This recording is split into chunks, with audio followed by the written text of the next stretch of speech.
Okay, continuing the discussion further on the topic cell.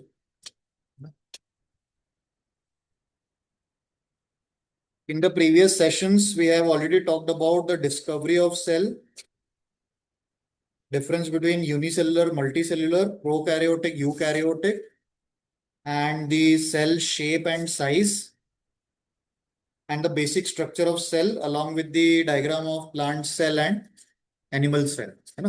We have covered it this much. Okay. Now let's continue further.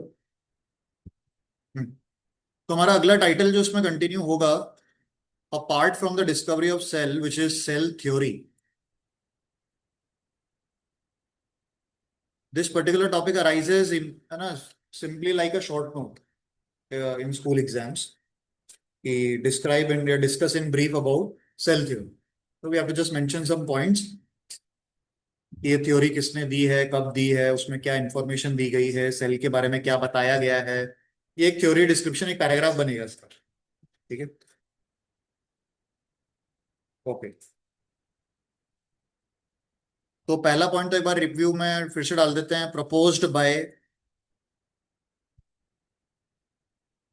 Bye Schleiden and स्वान.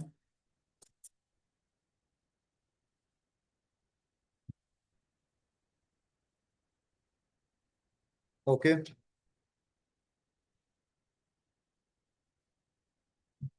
इन दोनों के अपने अपने concepts थे, अलग अलग बनाए थे इन्होंने, पर उन्होंने फिर उसको मर्ज करके सेल थ्योरी का नाम दिया. उन्होंने अपने अपने कॉन्सेप्ट्स को वो मर्ज करके सेल थ्योरी को अलग से प्रपोज किया.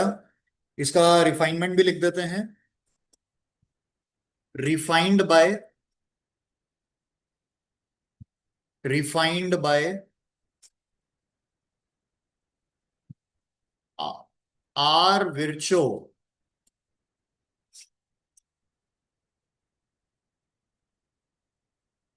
ठीक. रिफाइनमेंट बता देते हैं पहले. वो मैंने वहां नोटिंग किया हुआ है. जब हमने सेल डिस्कवरी वाले पार्ट में हमने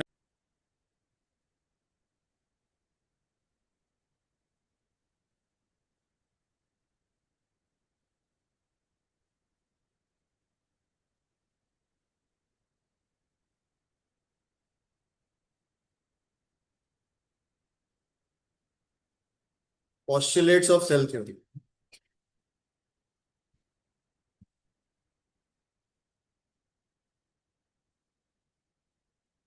First point.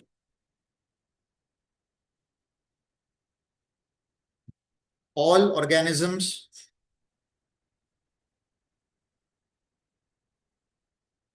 are composed of cells. All organisms are composed of cells and cell products. Cells and cell products. Okay. Second point. ये मतलब the point is very clear, huh? Quite obvious. No need for discussion further on this. All organisms are composed of cells. Fine. ठीक है. Next point. All metabolic reactions take place in cells. All metabolic reactions take place in cells. Metabolic, what this word? Metabolism. Okay.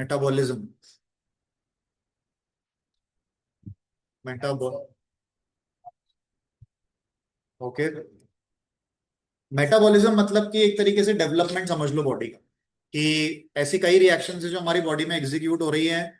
जैसे respiration हो गया, जिससे energy बन रही है. कई बार आपने कई बार सुना होगा शायद कि जैसे कभी डॉक्टर के पास जाते हैं तो कोई केस ऐसा होता है, वो कहते हैं कि यार आपकी बॉडी का मेटाबॉलिज्म स्लो है.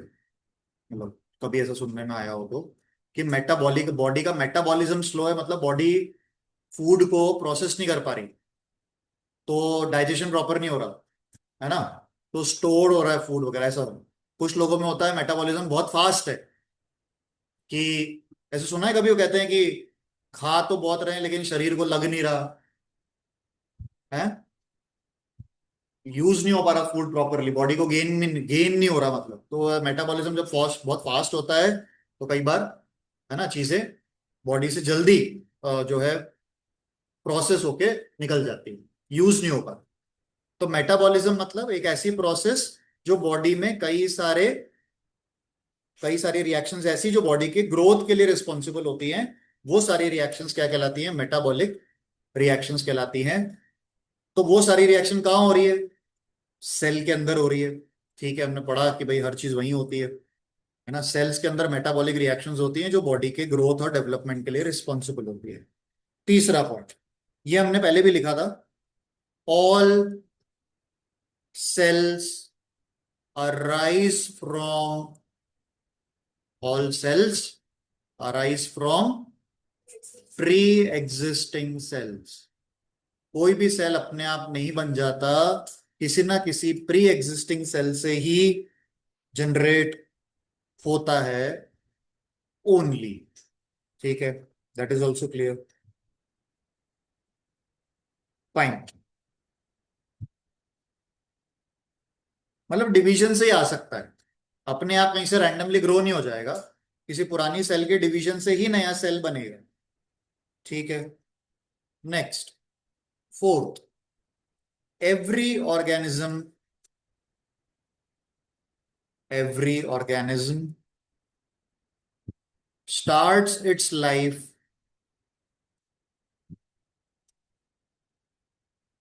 as a single cell।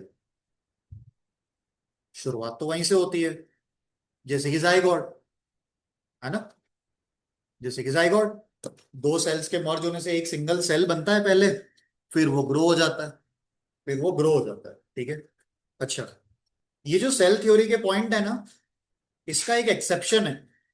एक ऑर्गेनिज्म है जो इनमें से कई चीजें फॉलो नहीं करता। कौन सा? नहीं, amoeba is a single cell, all metabolic reactions occur in the cell, arise from pre-existing ones। एक ऑर्गेनिज्म है जो इन रूल्स से थोड़ा सा डिफरेंट चलता है, वायरस। वायरस जो होते हैं, पता होगा ना, नहीं सुना उनके बारे में कभी, कि जब तक वो किसी होस्ट में नहीं जाते तब तक वो डेड ऑर्गेनिज्म की तरह होते हैं, they can not be identified. Once they enter a living organism, then they start developing and all the metabolic reactions occur in that particular organism, है ना, तो ऐसा, तो viruses are an exception to this. ठीक है, okay, चलिए, then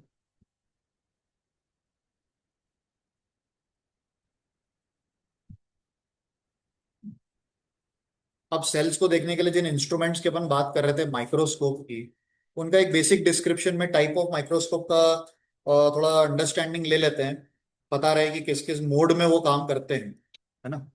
तो we are including a brief description about microscope.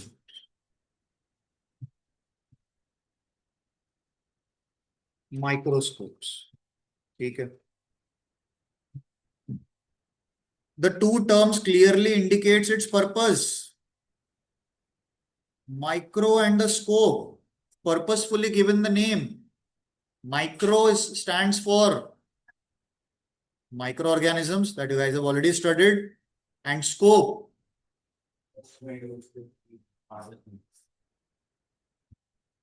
scope,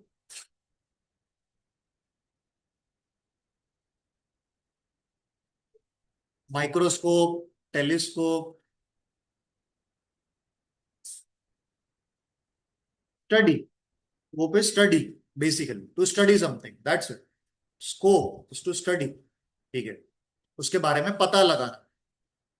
बोलते हैं ना, इस फील्ड का कितना स्कोप है, तो क्या पता लगा रहे हो आप, उसकी डिटेलिंग, टू टू ना to know further about it. ठीक है, ओके, फाइन। तो एक इंस्ट्रूमेंट जो हमें माइक्रो ऑर्गेनिजम्स के बारे में बताए, या जिसके बारे में अपन माइक्रो ऑर्गेनिजम्स को देख सके, वो है हमारे पास माइक्रोस्कोप। ठीक है, माइक्रो और सेल्स भी माइक्रो ऑर्गेनिज्म की तरह ही हैं, आप नेकेड आई से नहीं देख सकते, है ना। Cells are too small, not all cells, some of them. Cells are too small to be seen with naked eyes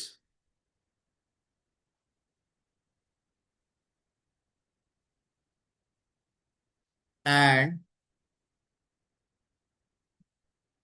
can be seen through a microscope,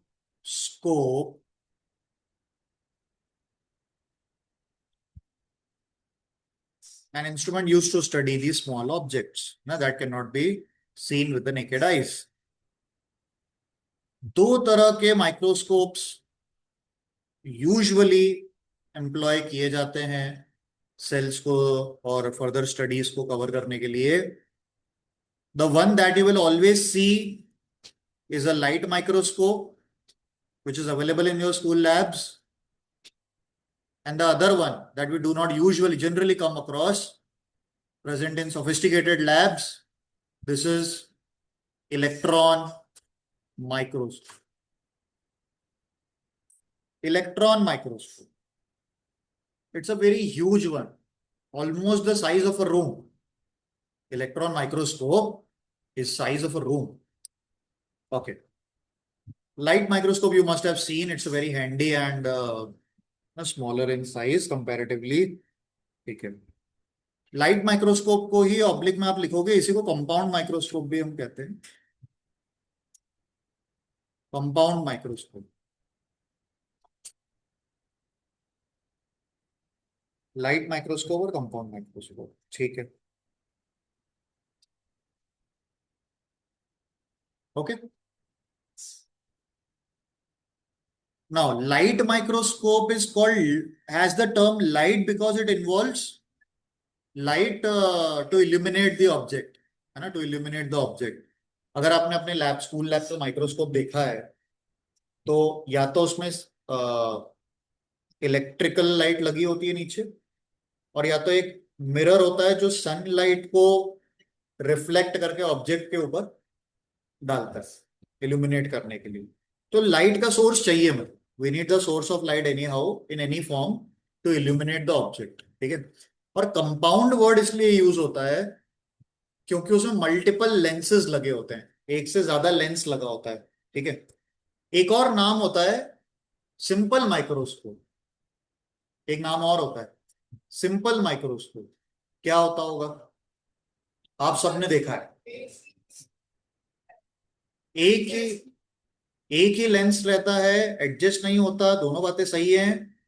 तो ऐसा क्या देखा है हमने जिसमें एक ही लेंस होता है और जो बड़ा करने के काम आता है, मैग्नीफाई करने के काम आता है, is the magnifying glass itself. तो magnifying glass is called as simple microscope. Simple microscope is magnifying glass. और हम जो इस्तेमाल करते हैं कॉम्बिनेशन ऑफ लेंसेज से, क्योंकि हमें बहुत छोटे ऑब्जेक्ट को देखना है। क्या मैं मैग्नीफाइंग ग्लास से माइक्रो ऑर्गेनिज्म देख सकता हूँ? क्या मैं मैग्नीफाइंग ग्लास से सेल देख सकता हूँ? नहीं, क्योंकि उसका जो मैग्निफिकेशन है उसकी लिमिट बहुत कम है, वो भी हमारे विजिबल रेंज में नहीं आती। तो हमें मल्टीपल लेंसेज यूज करने पड़ते हैं, जिसमें एक लेंस थोड़ा बड़ा करे और दूसरा लेंस उसको और बड़ा कर दे, तब जाके वो अपने को दिखता है। इसलिए कंपाउंड वर्ड का इस्तेमाल ये हुआ है, इसका मतलब कंपाउंड मतलब ये, ठीक है, मल्टीपल लेंसेज, है ना। ठीक है, ओके। तो लाइट क्यों, light is use for illuminating the object. दोनों शब्दों के आपको मतलब क्लियर है अभी थॉट में कि हाँ भाई इसको ये क्यों बोला, the object. Okay, done. And why compound, because we are using combination of lenses, इसलिए वर्ड आया कंपाउंड। तो मतलब वर्ड का एक्चुअल जस्टिफिकेशन लेके अपन ने चल दिया, कोई याद रखने वाली बात, मतलब उसको ये लोग अलग से याद करने का काम ही नहीं उसे। The term itself is explaining it's purpose. Okay, ठीक है। तो कांच के लेंसेज यूज होते हैं उसमें, ये भी लिख देते हैं, ग्लास लेंस, ग्लास के लेंसेज यूज होते हैं, ठीक। बीम ऑफ लाइट यूज होती है इल्यूमिनेट करने के लिए, दूसरा पर्पस हो गया, ठीक। क्लियर है?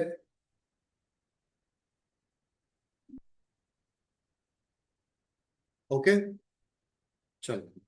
अब इलेक्ट्रॉन में क्या हो रहा है?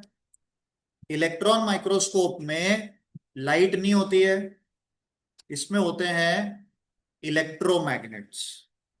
इलेक्ट्रोमैग्नेट्स लगे होते हैं जिनका काम, इलेक्ट्रोमैग्नेट्स लगे होते हैं, ठीक। यहाँ पे लाइट नहीं यूज होती, यहाँ पे इलेक्ट्रॉन की बीम यूज होती है, नाम से ही पता चल रहा है। बीम ऑफ, ई माइनस नहीं पता हो तो पूरा लिख लेना वो, मतलब आप पहचान लेना कि आगे जब भी इलेक्ट्रॉन पढ़ोगे हमेशा ई माइनस उसका सिंबल है। इलेक्ट्रॉन तो पता है ना, इलेक्ट्रॉन्स, ठीक है। देखो क्या होता है, थोड़ा सा ब्रीफिंग करता हूँ, बहुत डिटेलिंग नहीं है, अपने को कोई पूछेगा भी नहीं। इलेक्ट्रोमैग्नेट लगे होते हैं, अच्छा इलेक्ट्रोमैग्नेट तो पता है, एट में पढ़ लिया है ना। जब किसी सोलेनॉइड में से करंट पास करते हैं और उसके अंदर एक आयरन का कोर रख देते हैं, तो वो क्या बन जाता है? इलेक्ट्रोमैग्नेट।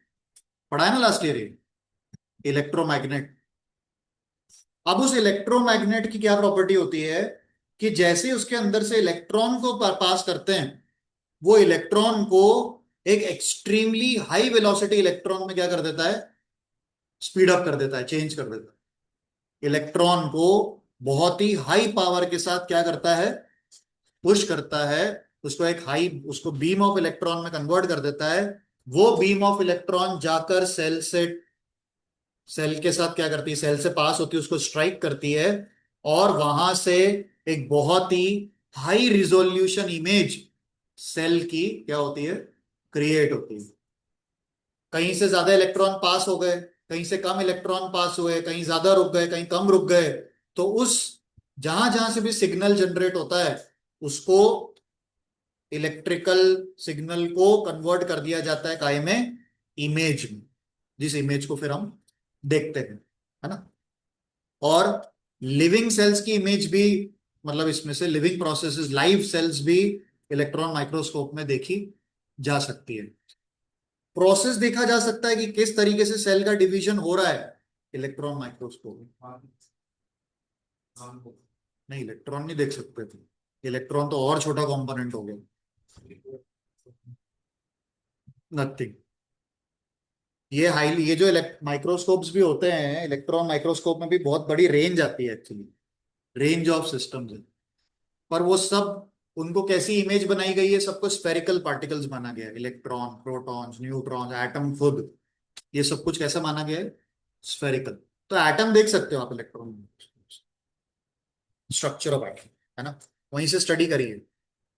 असल में क्या होता है, ऐसा भी नहीं कह सकता यार मैं कि एक टेक्निक से, एक टेक्निक लगा के हमने कभी भी सेल को या एटम को नहीं देखा है। There are multiple techniques which are involve, जब उन सबके रिजल्ट्स को कंबाइन किया जाता है तब जाके हम एक स्ट्रक्चर को क्रिएट कर पाते हैं यार, ऐसा ऐसा है, ठीक है। चलो, अभी के लिए, हाँ, बीम ऑफ इलेक्ट्रॉन यूज होता है इसमें, इलेक्ट्रोमैग्नेट्स लगे होते हैं, ठीक। और ये जो माइक्रोस्कोप था, यह है, इसको डेवलप किया था नॉल एंड रुस्का, ये दोनों साइंटिस्ट ने मिलकर इलेक्ट्रॉन माइक्रोस्कोप को जो है डिस्कवर या है ना डिजाइन किया था, ठीक है।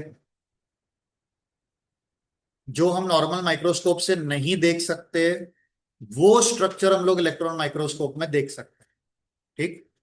सब सेल्यूलर यानी सेल के अंदर जो पार्ट है। कंपाउंड माइक्रोस्कोप से मैं क्या देख सकता हूं? सिर्फ सेल की बाउंड्री बाउंड्री कि भैया हाँ कुछ है, ऐसा दिखता है।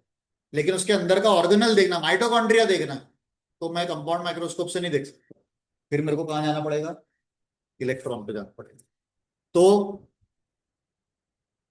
इसका मेनली इस्तेमाल क्या है, सब सेल्यूलर, सेल के अंदर के पार्ट्स, सब सेल्यूलर स्ट्रक्चर्स देखने के लिए हम इसका इस्तेमाल करते हैं, जो कि अपन वहां नहीं देख सकते, कंपाउंड माइक्रोस्कोप का लिमिटेशन है। ठीक है। यहां एक और डिफरेंस क्रिएट कर लेते हैं ना, बहुत बढ़िया। यहां पर जो मैग्निफिकेशन होता है ना, बड़ा करना है, तो कितना बड़ा करना है, 5 टाइम्स, 10 टाइम्स, ऐसा मतलब 2 डिजिट में चलते हैं, 15 टाइम्स। लेकिन यहां पर 1 lakh to 5 lakh times size बड़ा कर रहे हो आप। ठीक है, कितना बड़ा डिफरेंस आता है। Okay, 1 lakh to 5 lakh magnification power बता रही है अपन ने इनकी। एक्स, एक्स मतलब टाइम, मल्टीप्लाई टाइम्स। ठीक है। ओके, तो ये इनका एक ब्रीफिंग और कंपैरिजन हो गया। ठीक है। नाउ,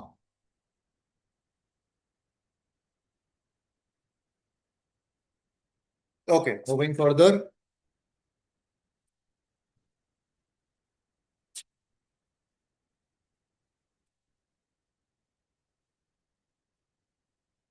जब हमने सेल स्ट्रक्चर नोट किया था, देखो पिछला वाला जो सेशन था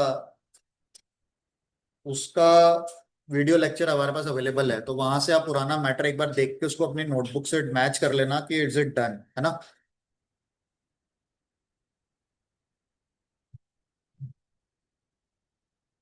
हमने एक हेडिंग पढ़ी थी, स्ट्रक्चर ऑफ सेल,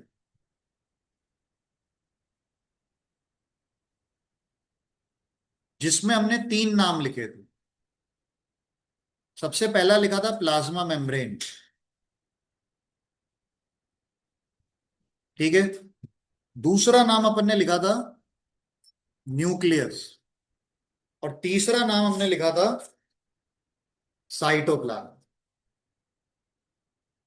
इनको कवर करने का वर्कआउट है अब हमारे पास, 1 बाय 1, है ना। साइटोप्लाज्म में कई सारे ऑर्गेनल्स आने वाले हैं, it will be a long journey. Nucleus is an individual organelle, plasma membrane का स्ट्रक्चर, डिटेलिंग, फंक्शंस। ठीक है। अब पूरे चैप्टर में कोई भी टॉपिक आएगा, पूरे चैप्टर में अब जो भी टॉपिक आएगा, उस टॉपिक के बारे में मुझे उसका स्ट्रक्चर पढ़ना होगा कि कैसा दिखता है, हमें उसका डायग्राम बनाना होगा, और हमें उसका फंक्शन पढ़ना होगा। हर चीज के बारे में, अब जितने टॉपिक अपने सामने आने वाले हैं, हर टॉपिक के बारे में अपन 3 ग्राउंड्स पे बात करेंगे, how it looks, diagram, and it's functions. ठीक है। 1 बाय 1 इसको स्टार्ट करना है। आज की शुरुआत प्लाज्मा मेम्ब्रेन के साथ होगी, जिस पे डिस्कशन को फिर आगे बढ़ाया जाएगा। इसको जानते हैं, इससे पहचानते हैं, इससे फेमिलियर होने का ट्राई करते हैं। हमारी ही बॉडी के अंदर है, हमारे ही सेल्स की कवरिंग है, उसके बारे में जान लो कि किस तरह का स्ट्रक्चर हम हमारी सेल्स के अराउंड होता है। तो we are starting the detailed discussion on the very first topic of the chapter, the structure of cell topic, which is plasma membrane. यहां से वो टॉपिक स्टार्ट होते हैं जो एग्जाम है ना, जो एग्जीक्यूशन में हमें मिलेंगे, ज्यादा मिलेंगे। इसके पहले तक हमारा इंट्रोडक्शन चल रहा था regarding the cell discovery and its forms. Coming with plasma membrane, अब डायग्राम्स का रोल बहुत बढ़ जाता है इस चैप्टर में। आपको एक्चुअल वेटेज, मतलब जो एक्चुअल मार्क्स हैं, वो डायग्राम ही दिलवाएंगे, डायग्राम दिलवाएंगे। भले ही लिखने को 2 लाइन कम लिख दी, पर डायग्राम चाहिए, मस्ट है। तो आपका जो टास्क रहेगा इस टॉप चैप्टर के जब तक चल रहा है, वो है डायग्राम्स को रेडी करने का।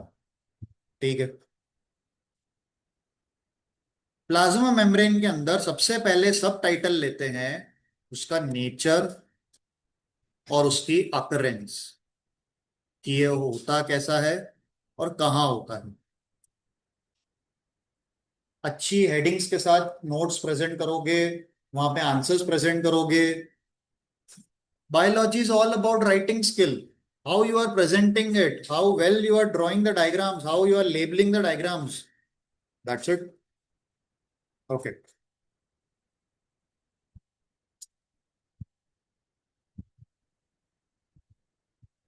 Point डालेंगे.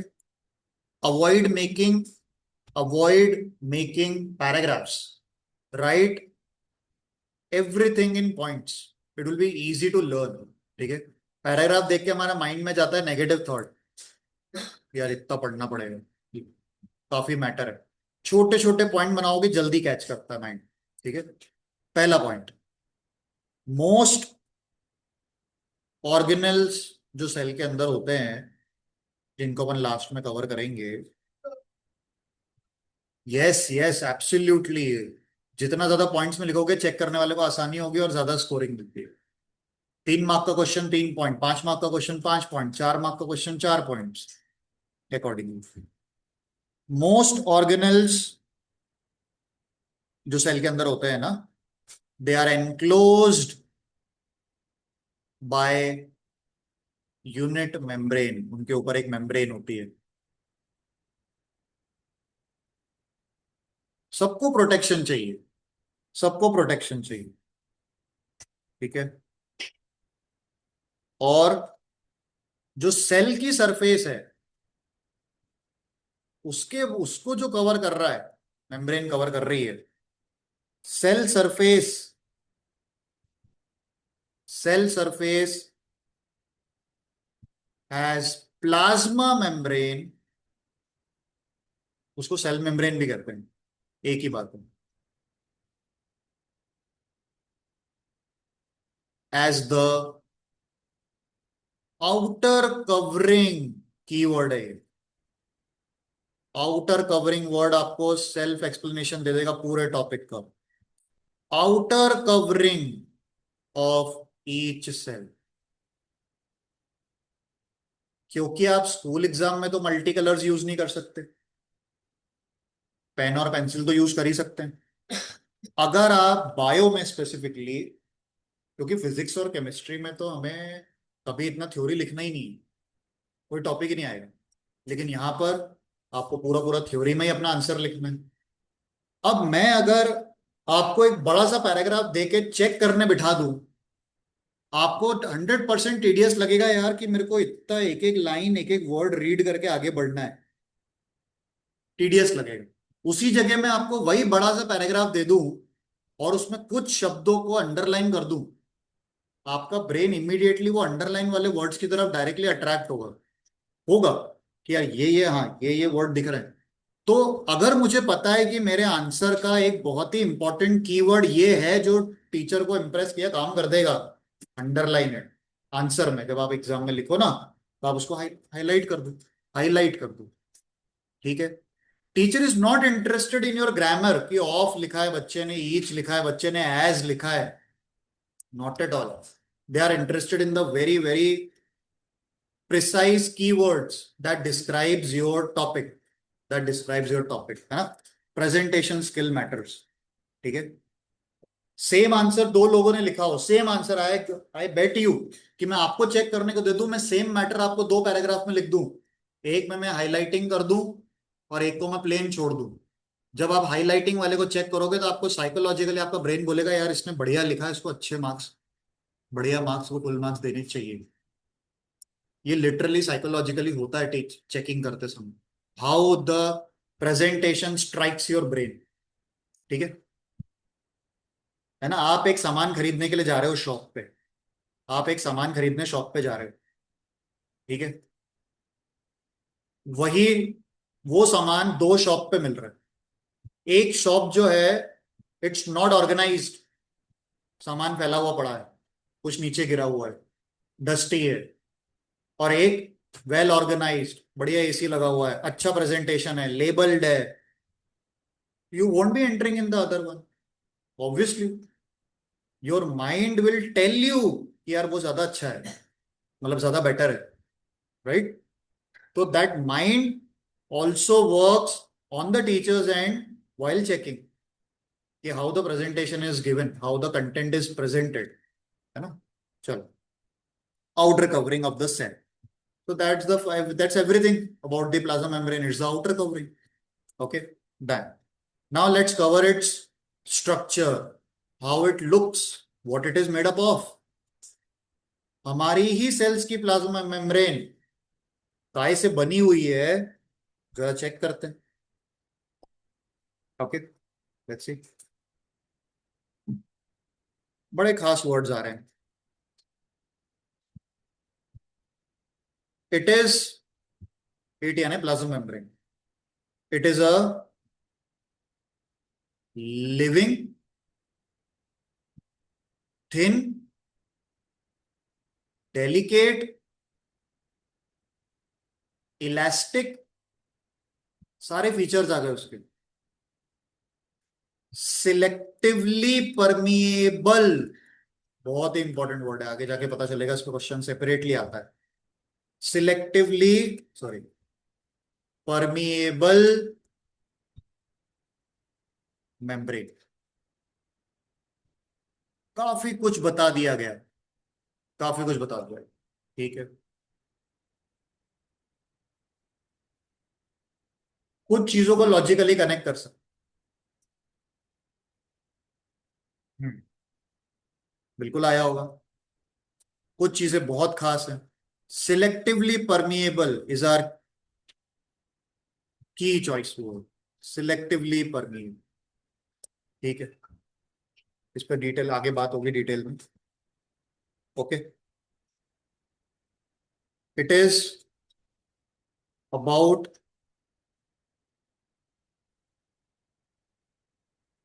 7 nm, nanometer, a new unit that you are coming across now.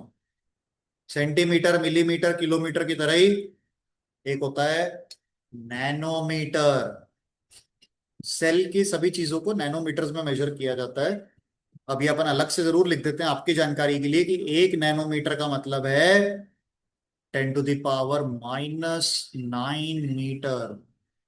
इतना छोटा। 9 जीरो से डिवाइड किया गया है।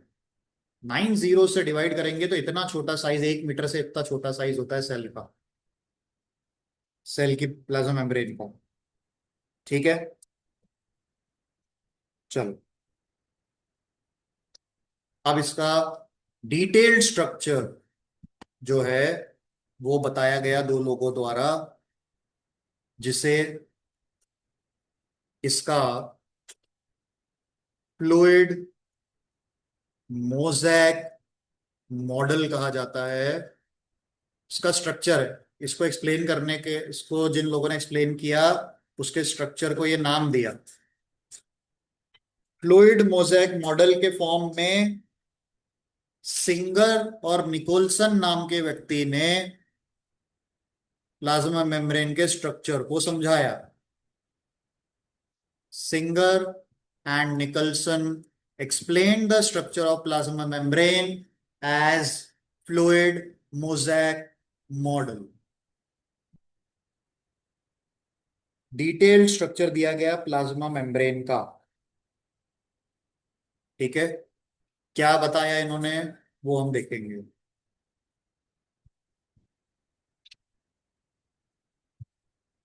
एक डायग्राम ड्रॉ करते हैं पहले। एक फ्लूइड मोज़ेक मॉडल में आपको दिखाता हूं कि इसको क्रिएट कैसे करोगे आप। और एक्चुअली ऐसी हमारी मेम्ब्रेन सेल की लेयर होती कैसा है। एक तो हमें पहले रैंडमली, चलो दो तीन चीजें दिखा दे, एक साथ बताता हूँ।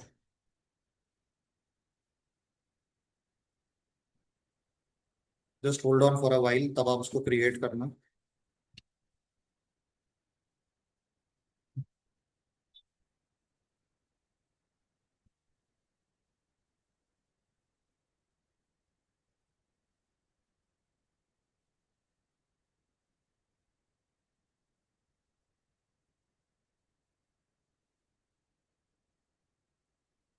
ये एक आउटर पार्ट है, मेम्ब्रेन के बाहर का हिस्सा है वो। और एक मेम्ब्रेन के अंदर का हिस्सा है, और ये मेम्ब्रेन है बीच में। ये जो सर्कल्स बन रहे हैं ये उनकी बाउंड्री पर, मतलब उनकी लेयर है ये।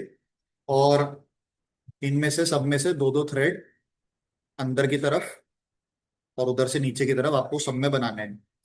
इतना स्ट्रक्चर आप क्रिएट कर लो, फिर हम इसकी लेबलिंग कर देंगे।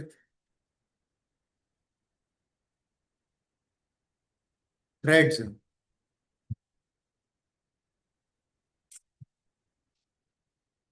And do not create diagrams with pen even in the exam, never. आपके टीचर के ऊपर बहुत ही रॉन्ग इंप्रेशन जाएगा and we'll have the deductions.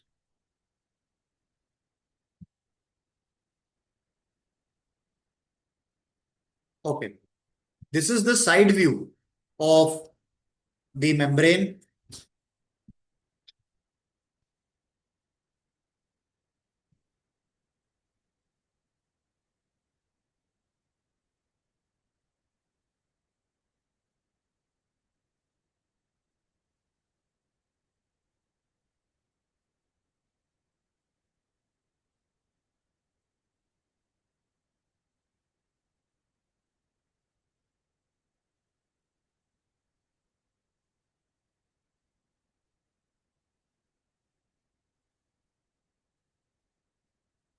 Just some random shapes.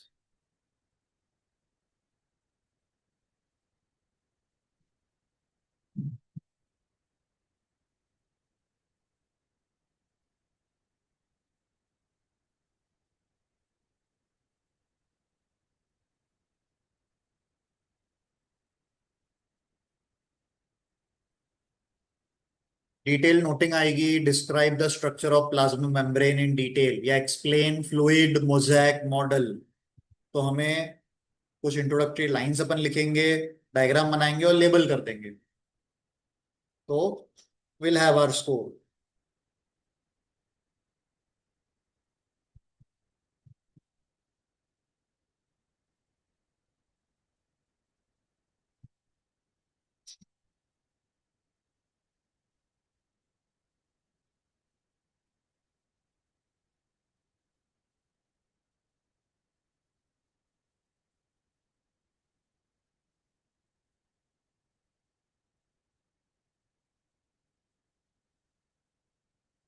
Now we'll do the labelling part.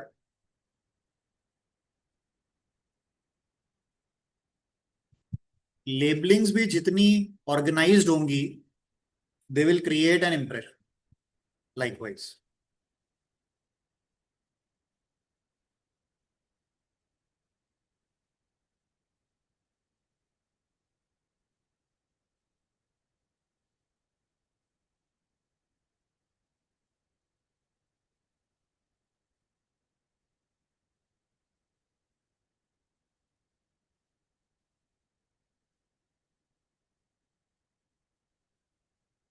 Okay, glycolipid, we'll be talking about them later, what they indicate.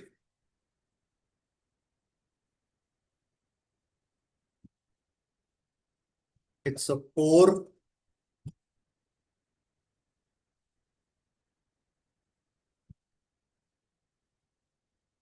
and that particular structure itself is a and intrinsic protein. Intrinsic protein. Pore is actually, ये मैंने side का cut करके view दिखाया है। वो जो मैंने पूरा फिगर दिखाया है, that is actually solid body, जिसके बीच में से एक पैसेज, एक टनल जैसी बनी हुई है। हमने उसको कट किया है, इसलिए पोर भी दिख रहा है मेरे को, साइड का पार्ट भी दिख रहा है। The whole structure is intrinsic protein and there is a passage, a tunnel in between. Pipe है, एक पाइप लाइक स्ट्रक्चर है बीच में, दैट इज द पोर, जिससे मटेरियल बाहर से अंदर या अंदर से, वो pore protein, that's a protein, that's the protein, yes.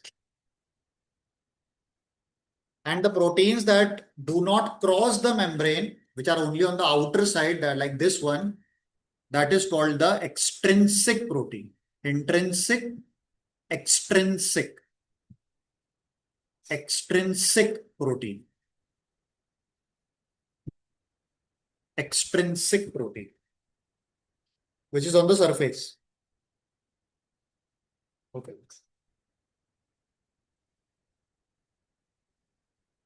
This circle is the head and the threads are the tail, head and tail, and the complete molecule, that one set of the head and tail is called a phospholipid. Lipid means fat, fats. It's a carbohydrate, fats, vitamins, minerals, fats. Okay. So that's a phospholipid molecule. Molecule, head and tail comprises a phospholipid. दो parts में उसको नाम दिया है. ठीक है.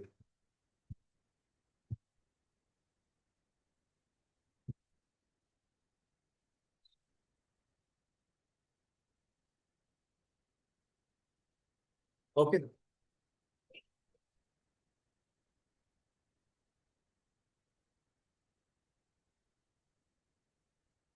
That's the fluid mosaic model.